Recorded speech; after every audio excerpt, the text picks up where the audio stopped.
In the center of the island of Mostly Harmless, there sits a black stone slab with the image of a face on it. The stone appears wet or oily, and no light seems to reflect off of it. This would be the only thing out of place, if it not for the bizarre shrieks and wails that scare even the hardiest of the pirates staying on the island. Traveling back across the eastern sea through Mauritania and over the River Salve, there is something else strange. A man with an enormous sack filled with bones, pacing around a small camp. When you speak to this odd old man, you hear strange, muffled sounds coming from the sack of bones he carries. It appears to be communicating with him. So, a black stone tablet in the middle of a tropical island, and a crazy old man leagues and leagues away that talks to a sack of bones.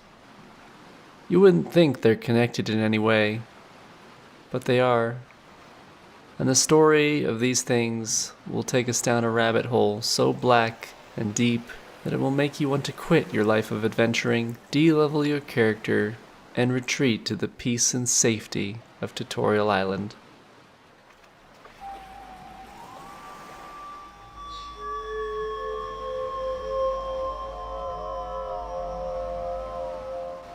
Let's begin back on Mostly Harmless.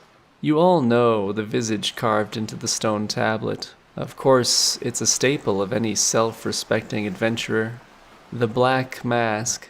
It's a mask carved from the same type of oily black stone as the tablet.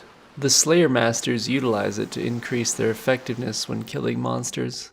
You acquire it from slaughtering the beings on the island of Mostly Harmless that have a scream so otherworldly and terrifying that you are required to wear a pendant made from the witchwood tree, an ancient and extinct tree that harbors magical properties. When worn, it allows the wearer to withstand the terrifying screams of the horrors.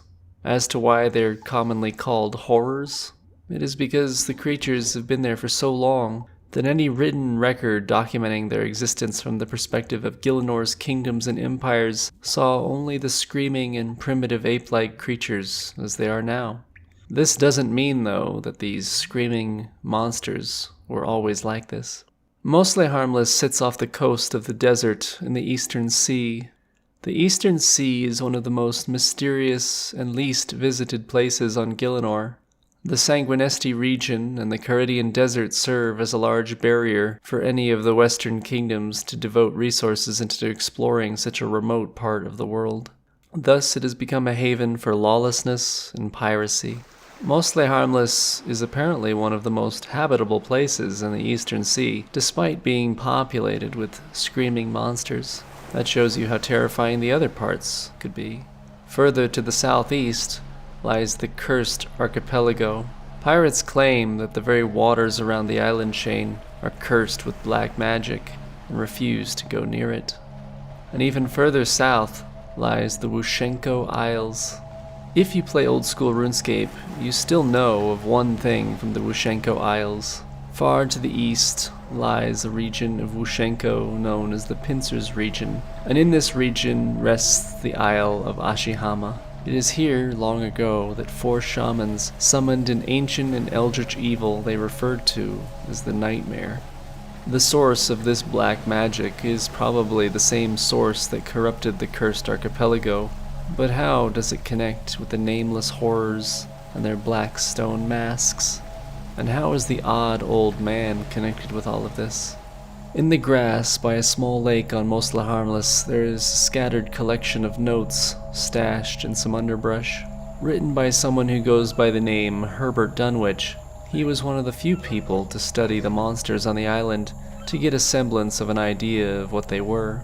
Mostly he just witnessed brutal sacrificial rituals, but he caught some speech in these observations too.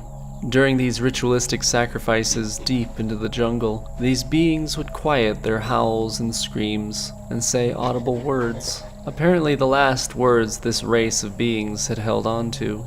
The words translated phonetically are Nair Lahydra and Tezcatlipoca. It appeared from the context of when they spoke that these were the names of gods that these creatures worshipped. Nair Lahydra was spoken when a sacrificial victim finally perished or in reference to an effigy wearing one of the black stone masks. Tezcatlipoca was always spoken in fearful reverence in the presence of a large black stone carving that seemed to resemble a giant hand or claw. From this, we can probably deduce that Nyarla Hydra is their god of the dead, and would explain the connection to the black mask we use in our Slayer tasks, as what god of death wouldn't want to assist us in causing more of it. So the next time you put on a black mask, know that you are wearing the mask of a literal eldritch death god. It actually makes training Slayer while listening to that song by Rage Against the Machine more satisfying. Cross now back west through Mauritania and over the River Salve into the Sarenthia mine, where the odd old man paces around with his sack of bones.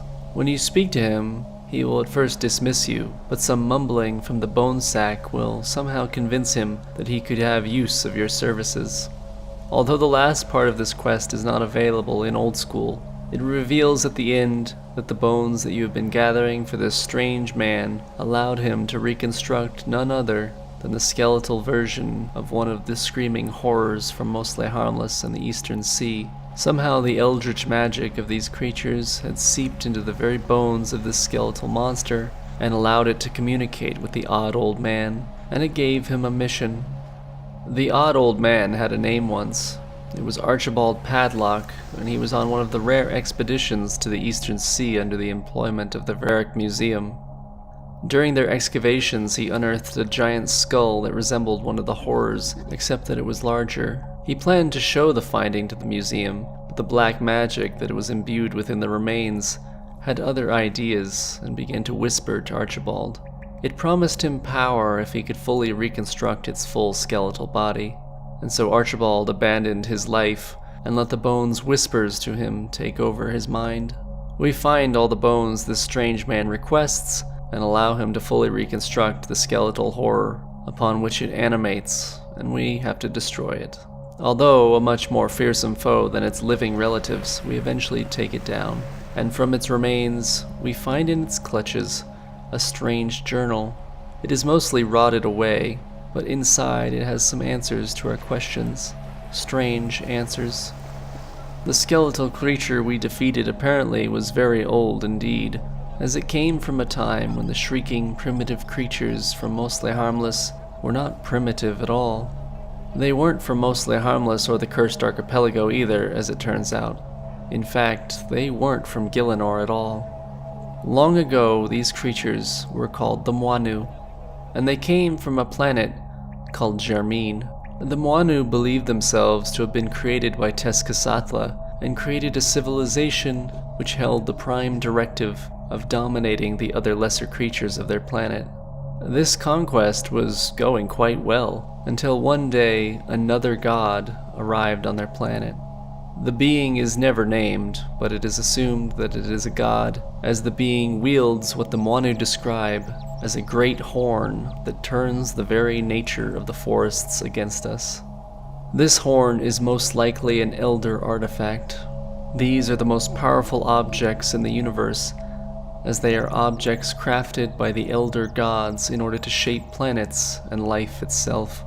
It is known that Guthix was in possession of the Elder Horn sometime in the First Age, and so it might very well be that the god that was set on reordering the Moanu's homeworld was Guthix. So the remaining Moanu gather at a lake deep in the jungle, believing that they are about to be wiped out by this unknown god. But they still have their god too. Tezcatlipoca's great claws surge upward from the lake, and all the remaining Moanu are beckoned into its depths. Some believe that they were going to their deaths, but little did they know that in reality Tezcatlipoca had opened a portal within the lake, and this portal would take them to an unknown location in what would become known as the Cursed Archipelago, on a little planet called Gielinor. It's not clear what exactly happened after the Moanu's arrival on Gielinor. Some speculate that a great tsunami ravaged the archipelago, which scattered them and destroyed ties to their old way of life and culture. It is also known from the Skeletal Horrors Journal that Tezcatlipoca whispered to the Moanu, and in true eldritch fashion, this might have caused them to slowly lose their sanity. especially if a tsunami had destroyed what little remained of their civilization, and they had nowhere else to turn.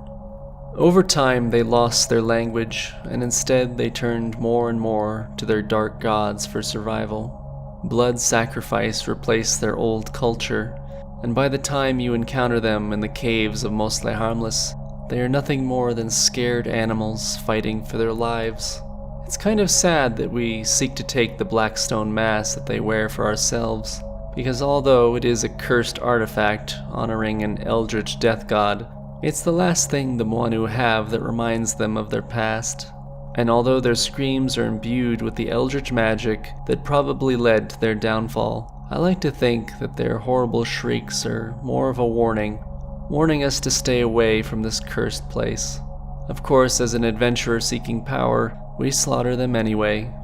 When we remove the carved oily black stone from their face, we strip away the last fragment of their identity. The last artifact that represented how they wished to be seen, as fearsome and powerful warriors, instead of a forgotten tribe of scared animals. Animals that would rather hide their faces from even themselves than be reminded of what they've become.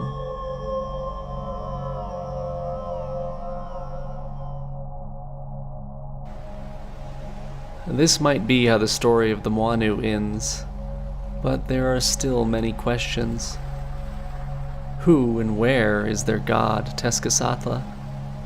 How was this god able to create life? And what are its plans?